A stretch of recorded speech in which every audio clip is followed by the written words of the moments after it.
우리에게 주시는 하나님의 말씀은 구약 성경 다니엘서 2장 29절에서 49절까지의 말씀입니다.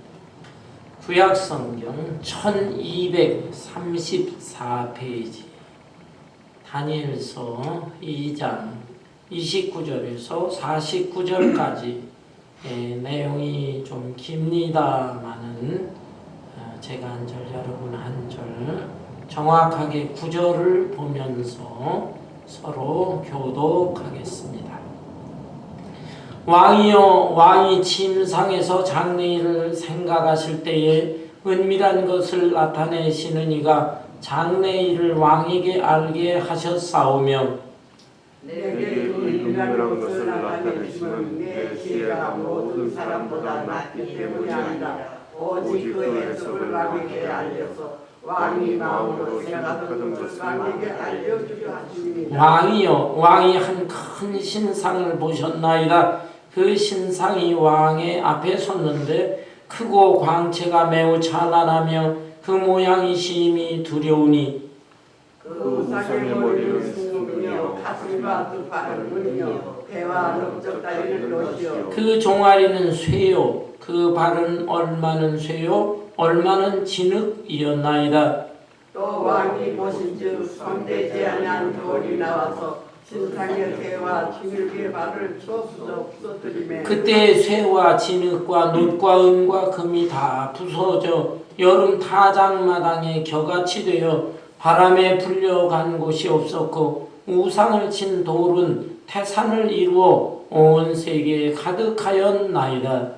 그 꿈이 이루어진즉 내가 이제 그 해석을 왕 앞에 알리리이다. 왕이여, 왕은 여러 왕들 중에 왕이시라. 하늘의 하나님이 나라와 권세와 능력과 영광을 왕에게 주셨고 사람들과 들짐승과 공중의 새들 어느 곳에 있는 것을 막론하고 그것들을 왕의 손에 넘기사 다 다스리게 하셨으니 왕은 곧 그 근본이니이다. 왕을 뒤이어 왕보다 못한 다른 나라가 일어날 것이요 셋째로 또 놋 같은 나라가 일어나서 온 세계를 다스릴 것이며 넷째 나라는 강하기가 새 같으니 새는 모든 물건을 부서뜨리고 이기는 것이라 새가 모든 것을 부수는 것 같이 그 나라가 문 나라를 부서뜨리고 찌를 것이다. 왕께서 그 발과 발가락이 얼마는 토기장의 진흙이요 얼마는 쇠인 것을 보셨은즉 그 나라가 나누일 것이며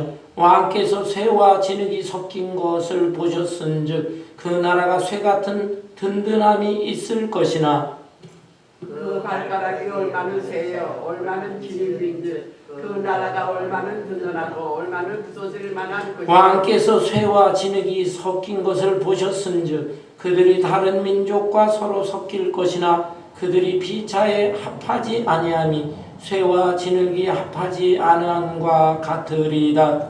이 여러 왕들의 시대에 하늘의 하나님이 한 나라를 세우시리니 이것은 영원히 망하지도 아니할 것이요 그 국권이 사는 백성에게 돌아가지도 아니할 것이요 도리어 이 모든 나라를 쳐서 멸망시키고 영원히 손대지 아니한 돌이 산에서 나와서 쇠와 놋과 진흙과 은과 금을 부서뜨린 것을 왕께서 보신 것은 크신 하나님이 장래의 일을 왕께 알게 하신 것이라.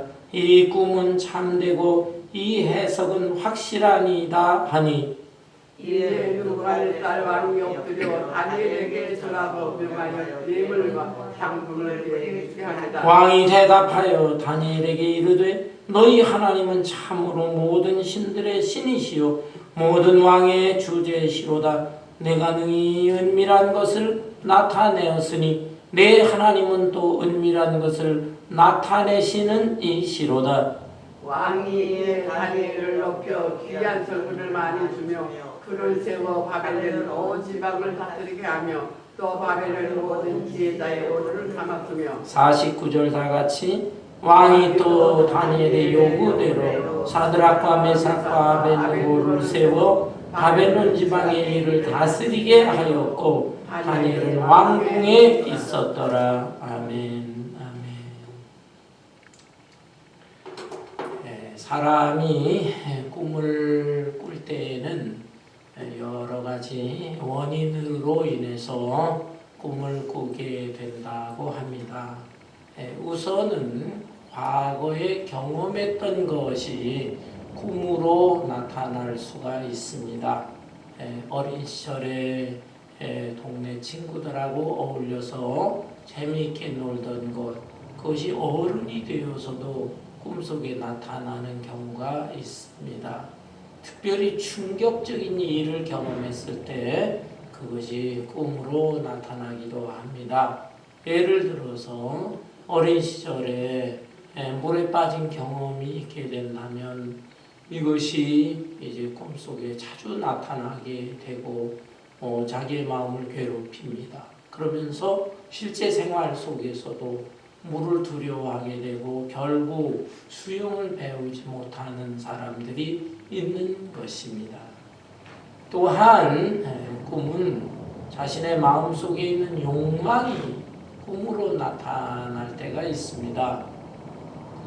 예를 들어서 평소에 나는 참 부자가 되고자 하는 그 갈망이 아주 강할 때 꿈속에서 로또에 맞아서 억만장자가 된다든지 아니면은 신데렐라처럼 갑자기 아주 큰 재벌이 된다든지 이런 경우가 있을 수가 있는 것입니다. 그런가 하면 마귀가 주는 꿈도 있습니다. 마귀가 꿈속에서 아주 더러운 방법으로 나를 막 유혹을 합니다. 고랑탱이에 빠져들게 만듭니다. 그런가 하면 마귀가 또 엄청나게 무서운 악마로 나타나 나를 괴롭히고 고통을 주기도 하는 것입니다. 이런 경우에는 꿈에서 깨어났을 때에도 기분이 너무 안 좋아요. 이런 경우에는 하나님의 말씀을 암송하면서 사탄아 물러가라, 마귀를 물리치고 또 기도하면서 하나님 도와주세요 라고 할 때 마음이 평온해질 수가 있는 것입니다. 그런가 하면 끝으로 하나님이 주시는 꿈도 있습니다. 이 꿈을 계시의 꿈이라고 하는 것이죠. 계시라고 하는 것은 하나님의 감추어져 있는 뜻이 보여진다, 이런 뜻이에요. 영어로 revelation, reveal이 드러나다. 그래서 revelation 하면 명사형이 돼서 계시, 하나님의 계시, 하나님의 감추어진 뜻이 꿈을 통해서 드러나게 되는 것이죠. 구약시대에는 선지자라든지 하나님의 종들을 통해서 이들이 꿈을 꿀 때 하나님의 뜻을 알게 됩니다. 그리고 그 깨달은 것을 일반 백성들에게 알려주면서 하나님의 그 뜻이 일반 사람들에게도 전해지게 되는 역할을 했습니다.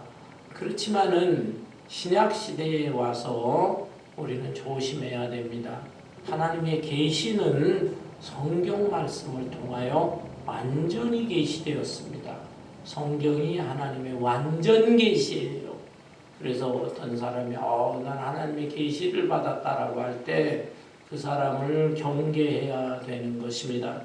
하나님이 주시는 계시의 말씀, 객관적인 일반 사람들에게 다 누구나에게 전해지는 객관적인 계시의 말씀은 성경을 통해서 완전히 다 끝난 것입니다. 그런데 자기가 지금 하나님의 계시를 받았다고 한다면 성경을 추가적으로 쓸 수 있다라고 하는 논리가 성립이 됩니다. 그래서 이런 것들은 우리가 경계해야 되는 것이죠. 그러나 객관적으로 주시는 하나님의 계시는 끝났을지라도 개인별로 주시는 하나님의 주관적인 계시가 있을 수는 있습니다. 개인 한 사람 한 사람에게 필요한 하나님의 뜻, 그 뜻을 알려주시기 위해서 꿈이나 다른 방법으로 알려주실 수가 있습니다. 이런 경우에는 이 주관적인 계시받은 것을 객관적으로 모든 사람들에게 보편적으로 적용시키면 안 되는 것이고, 자기 혼자서 간직하고 자기 혼자서도 이 객관적인 절대 진리의 말씀 성경과 비추어 봐야 됩니다. 성경과 비추어서 잘못된 거 어긋난 것이 없는가 이렇게 올바른 깨달음이 필요한 것입니다. 여러분 꿈에는 이렇게 여러 종류의 꿈이 있는데 오늘 본문 말씀에 보면 바벨론의 왕 느부갓네살이라고 하는 이 사람이 꿈을 꾸게 됩니다. 이 시대는 구약 시대고 또 하나님께서 주신 계시의 꿈인 것입니다. 아주 특별한 그런 꿈을 꾼 거예요. 그런데 이 느부갓네살 왕은 잠에서 깨어났을 때 무엇인가 특별한 꿈을 꾸기는 꾸었는데 그 꿈의 내용이 무엇인지 생각이 나지 않는 것입니다. 우리의 경우에 꿈을 꿨는데 생각나지 않을 때 그냥 뭐 개꿈인가 보다 흘려버리는데 느부갓네살의 경우는 꿈이 생각나지는 않았지만 뭔가 특별한 꿈을 꾸었구나. 이상한 꿈을 꾸었구나. 그 느낌이 남아 있었던 것입니다. 그래서 느부갓네살은 이 꿈을 찾아내고 이 꿈의 뜻이 무엇인지를 내가 알아야 되겠다. 바벨론 제국에 있는 똑똑하다는 사람을 불러들였습니다. 지혜자들을 불러들이고 또한 영적으로 능력이 있다고 하는 박수무당이라든지 또 술사 또 점치는 사람들 이런 사람들을 불러들였어요. 그러면서 내 꿈을 찾아내고 해석하라. 그런데 이 사람들이 무슨 수로다가 그 왕의 요구를 들어줄 수가 있겠습니까? 본문 말씀 앞에 보면은 이들은 왕한테 하소연합니다. 왕이시여 이런 법이 어디 있습니까? 꿈을 얘기를 해 주셔야 그 꿈에 대해서 우리가 해몽을 하든지 말든지 할 텐데 꿈 자체를 얘기하지 않고 그 꿈까지 찾아내라고 하니 이런 일을 할 수 있는 사람이 누가 있겠습니까? 논리적으로 타당한 말들이죠. 그럼에도 불구하고 느부갓네살은 너무나 마음이 답답했어.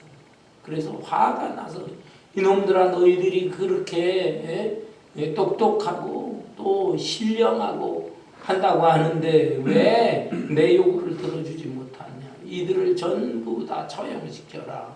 명령을 내렸어요. 큰 문제가 발생한 거죠. 그런데 이때 이 소식을 듣고 바벨론의 포로로 끌려온 다니엘이라고 하는 청년이 있었습니다.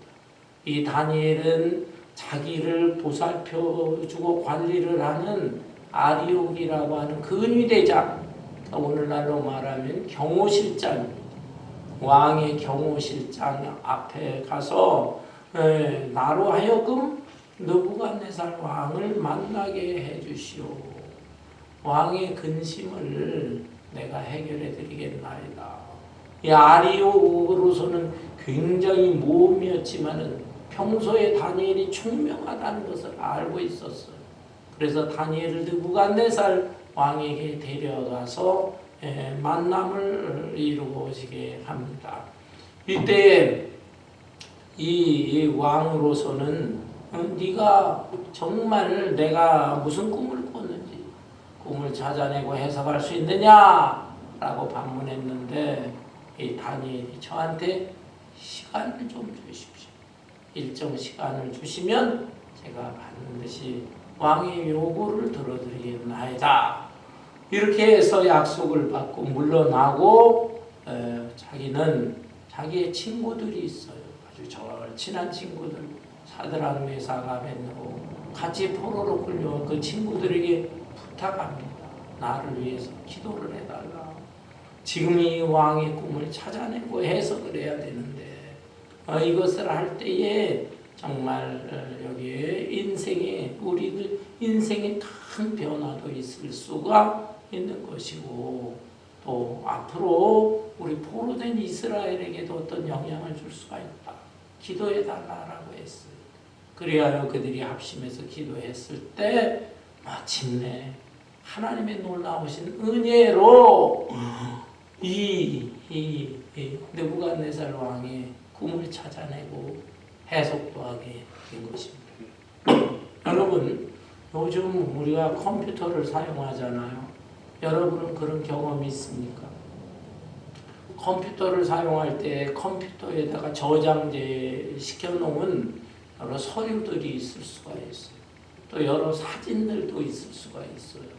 그런데 뭔가 실수를 해서 잘못됐는지 뭐 컴퓨터가 낡아졌는지 어떤지 그 저장해 놓은 서류라든지 사진들이 휙 날아가 버리는 경우가 있어요. 이걸 어떻게 하면 좋은가? 그 서류의 내용을 내가 다시 봐야 되는데, 그리고 그 사진들이 중요한 사진인데 아무리 찾아내려고 발버둥을 쳐도 안 됩니다. 그런 경우에 아주 전문가, 컴퓨터 전문가한테 갖다가 얘기를 하면 그 전문가들이 그것을 찾아내요.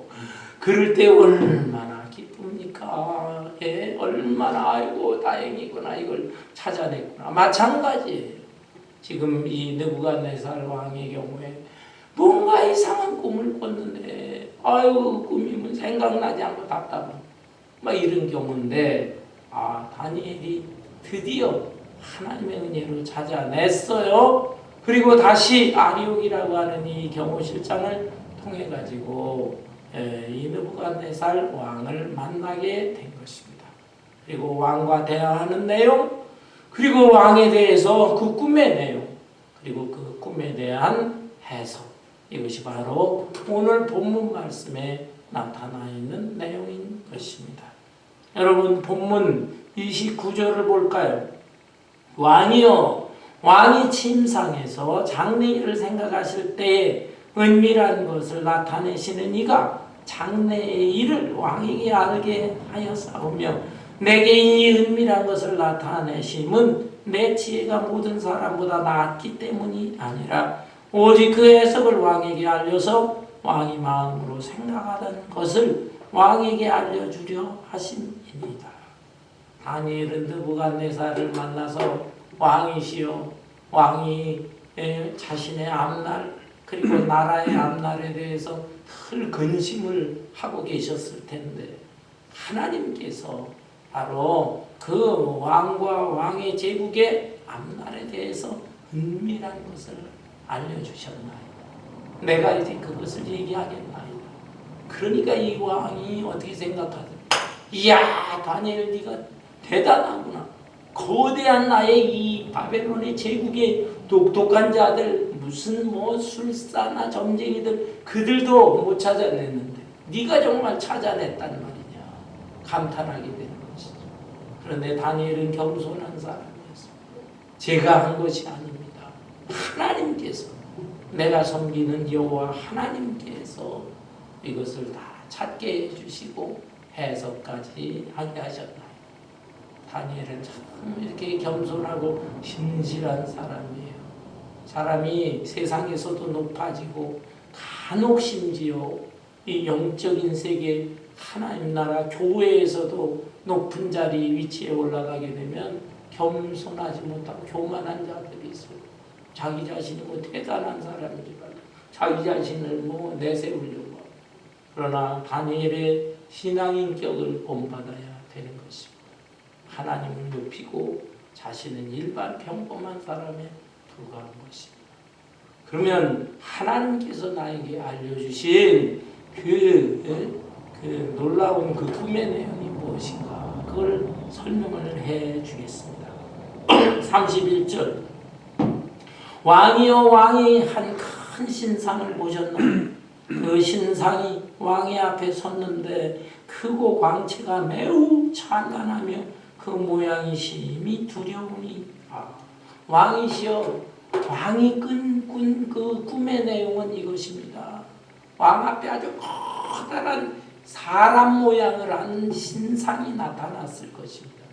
그 신상의 모양은 너무나 광채가 나고 그리고 너무나 거대해서 두려움마저 느끼게 했을 것입니다.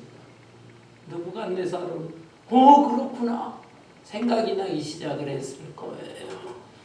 그러면서 다니엘은 다시 설명합니다. 32절 그 신상은 우상이다 이렇게 또 표현을 했어요. 그 우상의 머리는 순금이요 가슴과 두 팔은 은이요 배와 넓적 다리는 노시요 그 종아리는 쇠요 그 발은 얼마는 쇠요 얼마는 진흙이었나이다.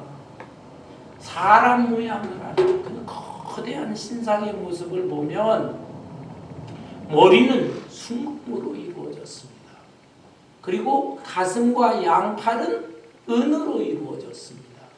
또 배와 넓적 다리는 노수로 이루어지고 종아리와 발은 쇠로 이루어졌습니다. 그러니까 온 몸이 금속으로 이루어진 거예요. 금부터 시작을 해서 밑으로 내려가면서 조금씩 좀 덜한, 좀 재료가 좀 질이 낮은 그런 금속이지만 어쨌든 다 금속으로 만들어진 신상이었다. 그러니 얼마나 휘황찬란하고 번쩍거리고 그랬겠습니까? 그런데 보세요. 여기 33절에 보면 그 종아리는 쇠요 그 발은 얼마는 쇠요 얼마는 진흙이었나이다. 종아리 밑에 발을 보니까 발은 전체가 다 금속이 아니에요. 얼마는 쇠지만 얼마는 진흙이었더라 그랬어요. 참 이 이상한 꿈에 대해서 설명을 할 때 느부갓네살은 참 신기하구나. 네가 어떻게 그 꿈을 찾아냈지? 감탄을 했을 것입니다. 그렇지만 그 꿈의 내용이 이게 다는 아니었어요. 또 남아있는 꿈의 내용이 있습니다.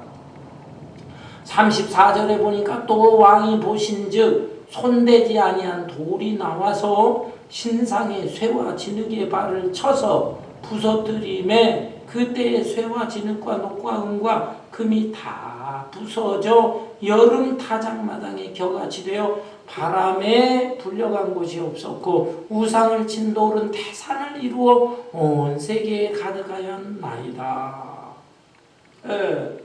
이런 신상이 나타나 있는데 그때 참 희한하게 어디선가 돌멩이 하나가 나타났다. 그 돌멩이 하나가 공중에 나타나더니 그 돌이 우상의 발을 쳤다.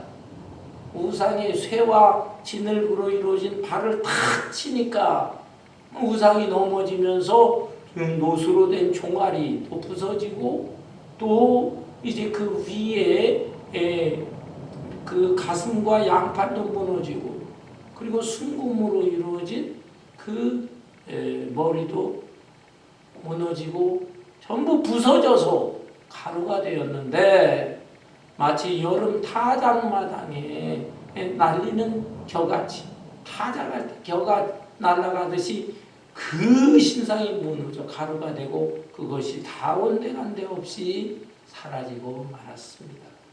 그런데 반면에 그 돌은 어떻게 됐느냐? 그 돌은 신기하게도 점점 커지더니 태산이 되어서 온 세상에 가득하게 되었나이다 라고 하는 얘기였어요. 야, 참 이게 참 우리가 생각만 해도 보통 일반적인 꿈하고는 좀 다르잖아요. 아니면 특이하고 좀 신비로운 꿈이었어요. 이 느부갓네살 왕으로서는 아마 손뼉을 치면서 맞다 맞아 내가 꾼 꿈을 맞췄구나 찾아냈구나 그러면서 그렇다면 그 꿈의 그 뜻은 뭐냐 그 꿈을 해몽해달라 해석해달라 를 부탁을 했겠죠. 다니엘은 그 신상에 대한 꿈의 해석까지 해주게 되는 것입니다. 36절에 보니까 그 꿈이 이러한즉 내가 이제 그 해석을 왕 앞에 아뢰리이다. 왕이요 왕은 여러 왕들 중에 왕이시라. 하늘의 하나님이 나라와 권세와 능력과 영광을 왕에게 주셨고 사람들과 들짐승과 공중의 새들 어느 곳에 있는 것을 막론하고 그것들을 왕의 손에 넘기사 다 다스리게 하셨으니 왕은 곧 그 금머리니이다. 그 신상의 머리가 금으로 이루어졌는데 그 금은 누구를 가리키느냐? 바로 느부갓네살 왕 자신을 가리키고 왕이 다스리는 바벨론 제국을 가리키는 것입니다. 이렇게 설명하고 있는 것입니다. 여러분 실제로 느부갓네살 왕은 굉장히 금을 좋아했습니다. 그래서 예루살렘을 공격하고 무너뜨렸을 때 성전 안에 있는 금으로 만들어져 있는 여러 기구들 이런 것들을 전부 약탈해 갔습니다. 그리고 자기의 그 바벨론 성도 금칠을 하고 또 성에 있는 자기가 앉는 그 의자, 옥좌도 금으로 만들고 또 그 창고에도 금이 가득했다라고 했습니다. 금을 굉장히 좋아했던 그런 왕이었고 금의 나라. 조금 죄송하지만 오늘날에도 금을 좋아하는 지도자 있지요. 제가 이름 얘기하지 않아요. 큰 골드다가 막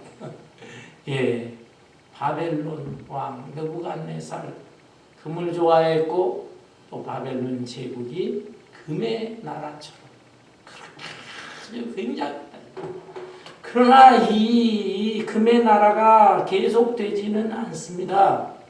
느부갓네살이 아주 절대 권세를 갖고 사람들 들짐승 공중의 새들 어마어마한 제국을 다스리는 사람이었지만 그것이 오래가는 것이 아니고 결국 다른 왕 다른 나라가 일어날 것입니다. 39절 왕을 뒤이어 왕보다 못한 다른 나라가 일어날 것이요 금의 나라가 무너지고 은혜 나라가 나타날 것입니다. 이 은혜 나라는 무엇일까요? 역사를 보면 바벨론 이후에 메데 파사라고 하는 두 나라가 연합을 해서 바벨론을 무너뜨렸어요. 따라서 이 양팔이 은으로 만들어졌다는 것은 메데 파사를 말하는 것이고 가슴이 은으로 만들어졌다는 것은 메데 파사가 이제 두 나라였지만 나중에 한 나라로 병합을 하게 됩니다. 메데가 파사한테 져서 파사가 하나로 통일을 했는데 그때 장군이 고레스 장군, 이 고레스 장군이 이 바사의 황제가 되게 되는 것입니다. 이 바사는 세계사적으로 보면 페르시아를 말하는 거예요. 바벨론 이후에 페르시아가 등장하는데 이 메데와 페르시아는 은혜 나라다. 굉장한 나라이지만 왜 금보다 조금 못한 질이 떨어지는 금속 은으로 표현했을까요? 영토는 바벨론 때보다도 일시적으로는 더 넓었어요. 그렇지만은 세계적으로 영향을 미친다고 하는 점에 있어서는 바벨론만큼 영향을 미치지는 못했다. 이렇게 평가할 수가 있습니다. 그러나 어쨌든 페르시아 제국도 대단한 것이죠. 그런데 이 페르시아는 또 오래가지는 못합니다. 누구한테 무너집니까? 노세 나라가 들어서 노세 나라. 여기 본문 말씀 또 39절에 보면 셋째로 또 놋 같은 나라가 일어나서 온 세계를 다스릴 것이요. 이 배와 넓적다리가 놋으로 이루어졌다고 했는데 이것은 세계사적으로 보면 헬라를 말하는 것입니다. 헬라, 오늘날의 그리스, 헬라에 여러 왕이 있었지만 특별히 유명한 왕이 누굽니까? 알렉산더 왕. 알렉산더 대왕이 세계를 정복하고자 하는 꿈이 있었어요. 그래서 자기 나라에서 동으로 침략해 들어가고 나중에 인도까지 막 쳐들어가는 그런 엄청난 인물이었습니다. 이 사람이 그렇게 다른 나라에 대한 정복 야욕을 갖게 된 것은 자기 나름대로 아주 꿈이 있어요. 무슨 이 헬라 언어, 그리스 언어가 아주 훌륭한 언어다. 그리고 헬라의 문화, 이것을 다른 세계에도 전파시켜야 되겠다. 헬레니즘 문명이라고 하는 것이 세계 역사에 엄청난 영향을 미친 것 알고 있잖아요. 이런 꿈과 야망을 가진 사람이었지만, 그러나 안타깝게 이 알렉산더 대왕은 33세 아주 젊은 나이에 전염병에 걸려서 세상을 떠나고 맙니다. 그리고 알렉산더 대왕이 죽은 이후에는 몇 명의 부하들이 헬라 제국을 여러 개로 나누어서 통치를 하는데 그 통치가 제대로 이루어지지 않았어요. 그래서 점점 쇠약해져 간 것입니다.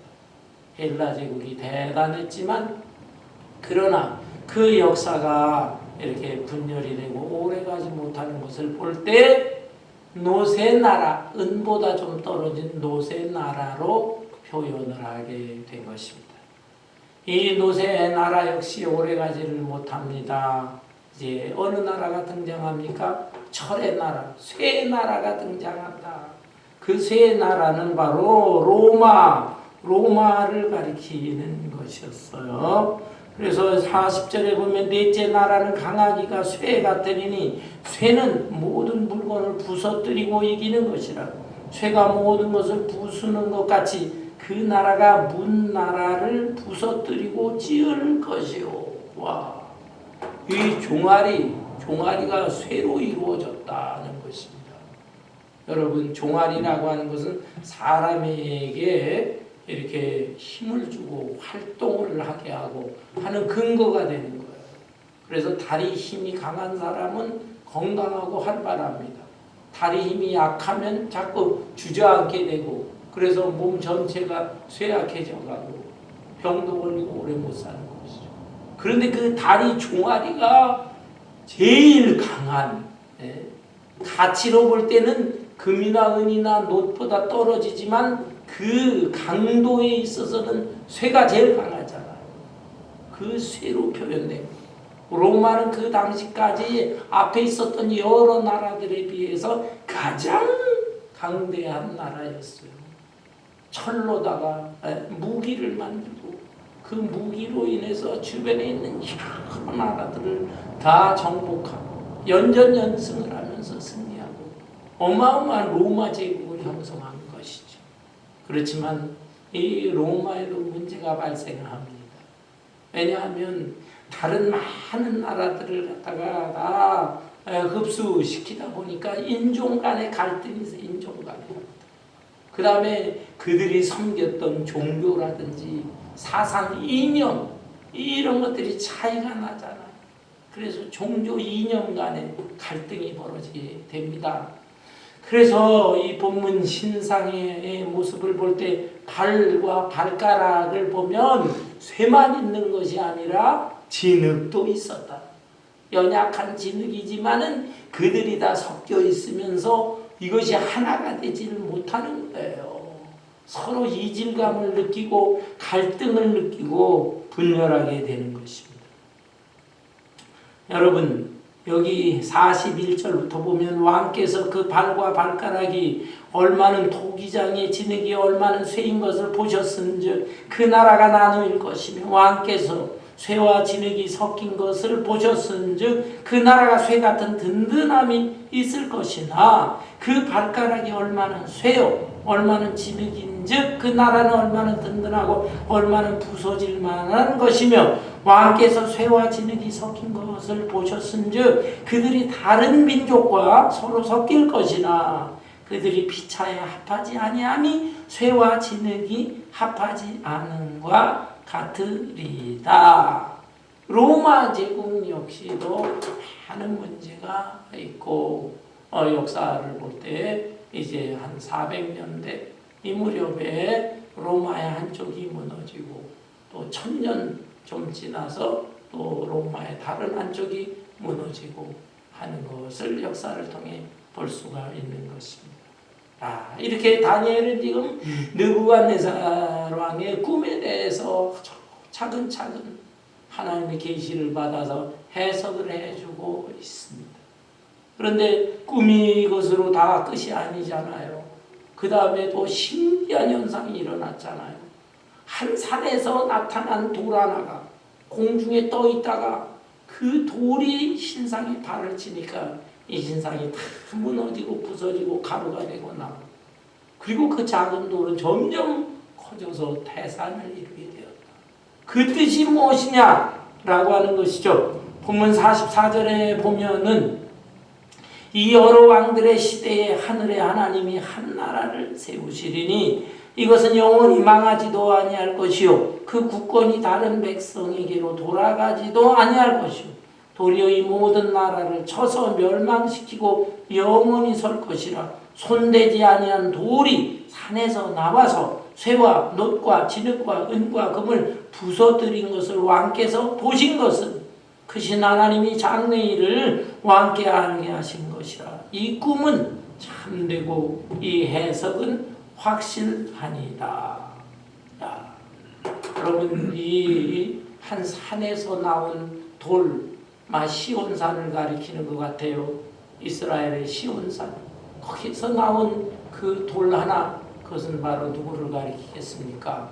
메시아 예수 그리스도를 의미하는 것입니다. 성경에 보면 이 예수님을 돌에 비유를 많이 했어요.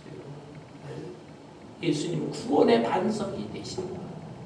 또는 건축자의 버린 돌이 모퉁이의 머릿돌이 되어 사람들한테 버려진 것 같고, 어떻게 보면 하나님한테도 버려져서 십자가에까지 못 박혀 죽으신 것 같지만, 그렇게 건축자들에 의해 버려진 돌이 모퉁이의 머릿돌, 오히려 하나님의 교회를 세우는 가장 요긴한 머릿돌이 되었다.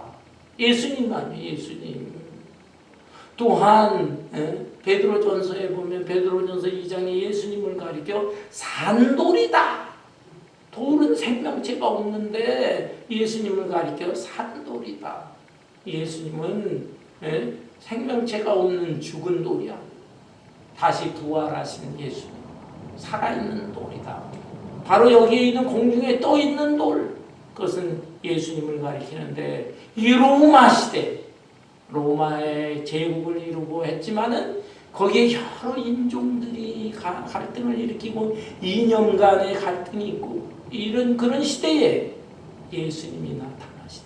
그래서 그 예수님이 딱 이 세상에 부족하고 불의한 나라를 칠 때에, 그때 이 세상 나라들은 점점 다 사그라지는 것이고, 오히려 조그만 돌로 시작된 하나님의 나라, 예수님의 오심으로 하나님의 나라가 이루어지는데, 그 하나님의 나라는 점점 확산이 되어서 큰 대산을 이루고 온 세상에 확장이 되게 될 것이다 라고 하는 이런 내용의 말씀이에요.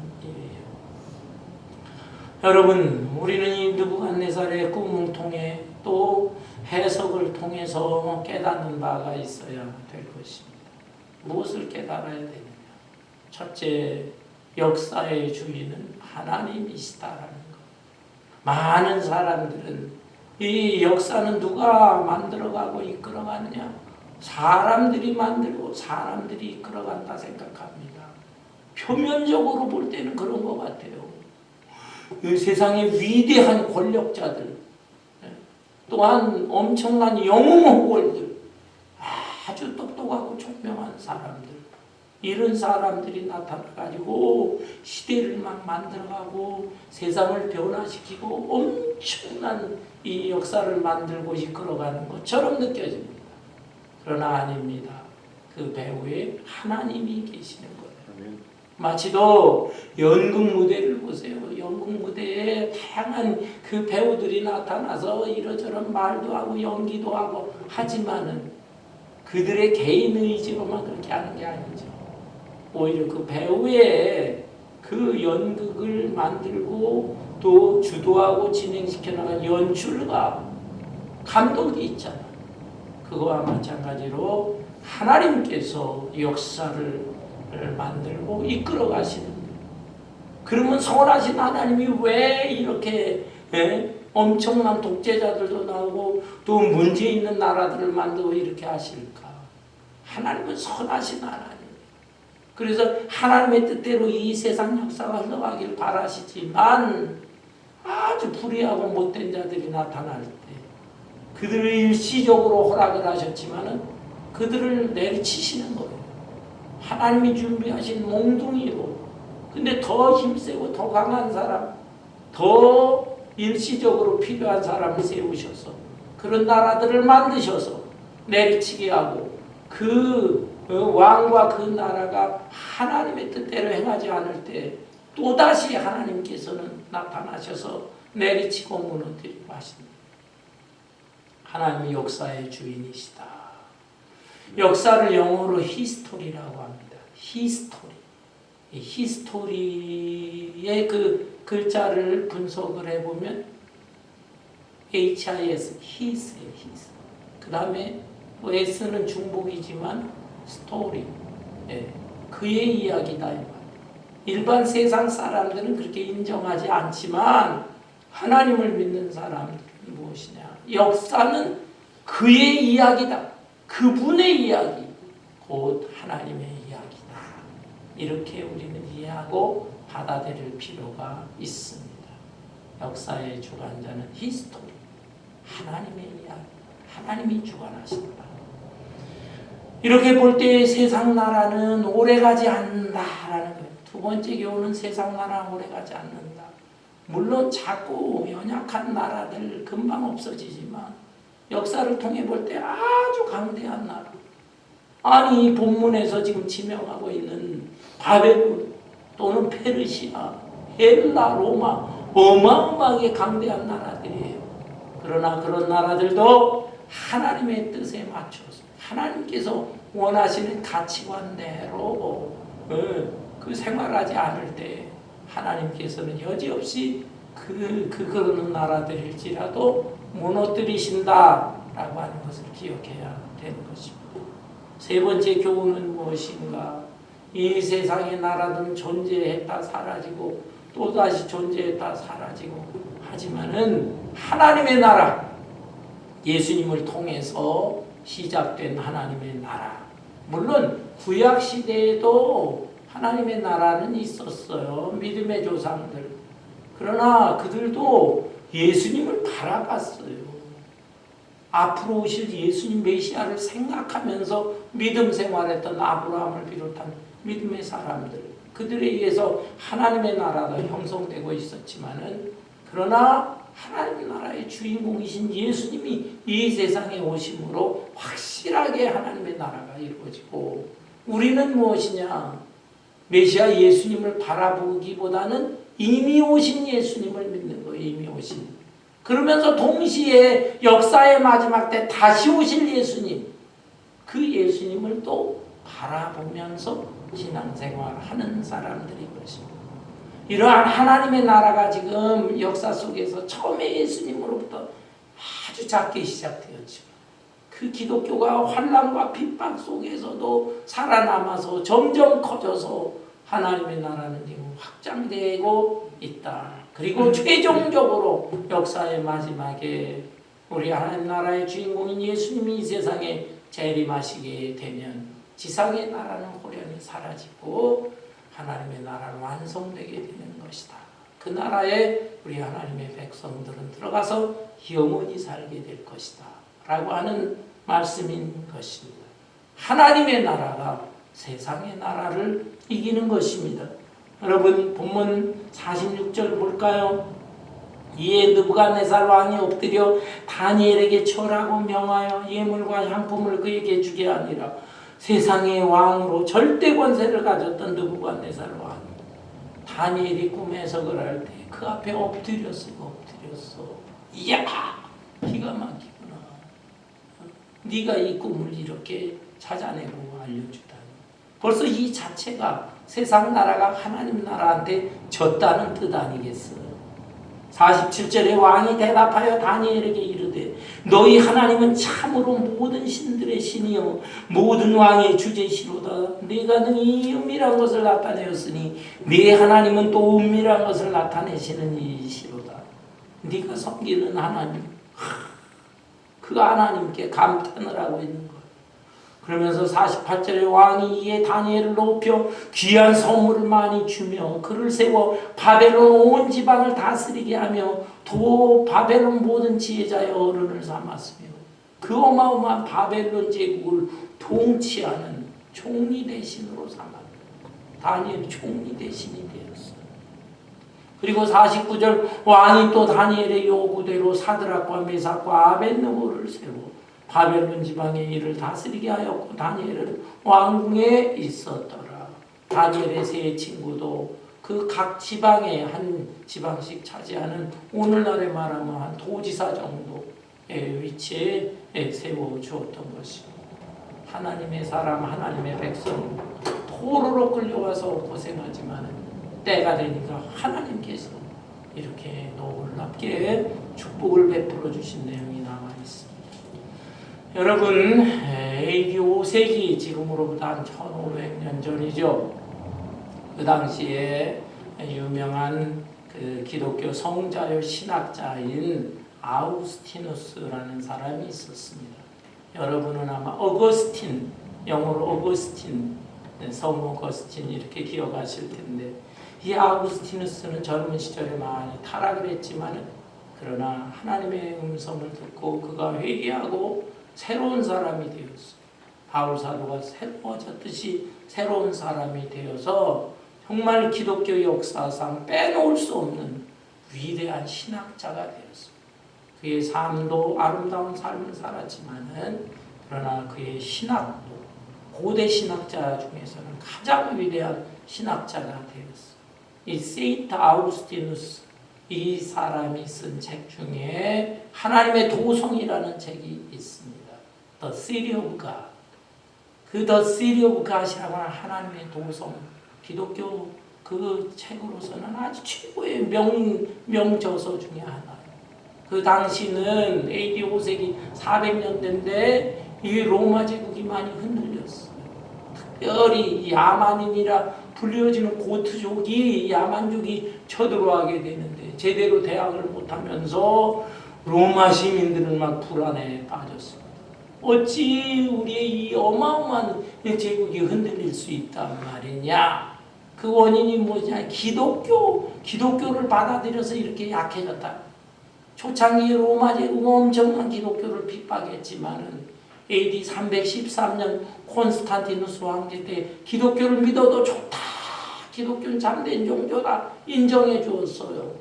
그리고 390년대에 와서 아예 기독교를 로마의 국교로 만든다. 국교다. 기독교를 섬겨야만 된다.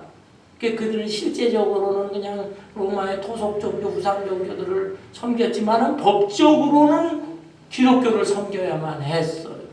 그런데 그리고 나서 몇십 년 지났을 때 나라가 어려워지니까 이 기독교가 연약해, 기독교를 믿어서 우리 로마 제국이 약해졌구나. 이렇게 비판하고 탄식하고 하는 사람들이 늘어났어요. 이러한 시대에 아우구스티누스가 이 책을 쓴 것입니다. 아니다.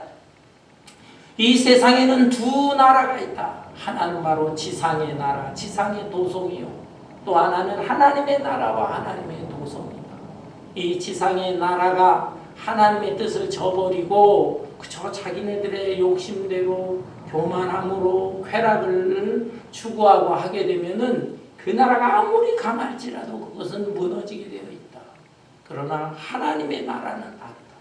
하나님 나라에 속한 백성들이 신실하게 하나님을 섬기면서 나간다면 그 하나님의 나라는 점점 커지고 견고해지고 마침내 하나님 나라가 승리할 것이다. 그리고 하나님의 백성들은 영원한 The City of God, 하나님의 도성에 들어가게 될 것이다 라고 하는 그런 내용이에요. 당시에 온 백성들이 기독교를 믿노라 했지만은 그것은 다 헛것이었단 말이에요. 제대로 믿질 않았다. 한편으로는 그냥 로마의 토속신 우상들 섬기면서 마지못해 법적으로 기독교 국교니까 믿고 이런 식으로 수많은 사람들이 있고 수많은 교황들이 나타나고 했지만은 그거 다 헛거다. 진정으로 하나님을 믿고 예수 그리스도를 섬기는 하나님 나라의 백성이 될 때 그 백성은 하나님께서 꼭 지켜주실 것이고 그러한 백성들로 인해서 하나님의 나라는 최종적인 승리를 거두게 될 것이다 라는 말씀. 여러분 오늘날에도 여러 강대국이 남아 있습니다. 본문에 나와 있는 이런 나라의 역사 속에서 다 무너졌지만은 이런 나라들과 같은 나라들이 존재하고 있어요. 미국, 중국, 러시아 그리고 유럽에 있는 나라들 그런 나라들이 강한 나라로서 또 다른 약한 나라들을 갖다 영향력을 미치려고 하고 있습니다. 이러한 세상을 살아가면서 고민합니다. 여러분 몇 년 전에는 코로나가 발생하고 또 여러 나라들이 전쟁과 분쟁 상태에 있고 기후가 지금 이상 기후가 발생하고 있고 또 관세 무역 전쟁으로 지금 나라마다 지금 신음하고 있고 이러한 세상을 살아가고 있는데 우리는 두려워할 것은 아닙니다. 우리는 하나님 나라에 속해 있는 사람들입니다. 세상 나라가 세상의 가치관으로 나아갈 때 그것은 오래가지 못합니다. 언젠가 하나님께서 그것을 무너뜨리고 새로운 나라가 생겨날 수가 있습니다. 그러나 하나님 나라에 속한 하나님의 백성으로서 하나님의 말씀에 순종하고 현실적으로 손해보고 할지라도 고지식한 것 같지만 이런 믿음으로 나아갈 때 하나님께서는 반드시 다니엘과 세 친구를 지켜주었던 것처럼 지켜주실 뿐만이 아니라 드디어 영원한 하나님의 도성에 넉넉히 들어가게 될 것입니다. 이 믿음과 소망을 가지고 오늘 이 시대에 나에게 맡겨주신 역할과 작은 몫이라도 그 몫을 감당해 나갈 수 있는 저와 여러분 되시기를 주님의 이름으로 축원합니다. 찬송 516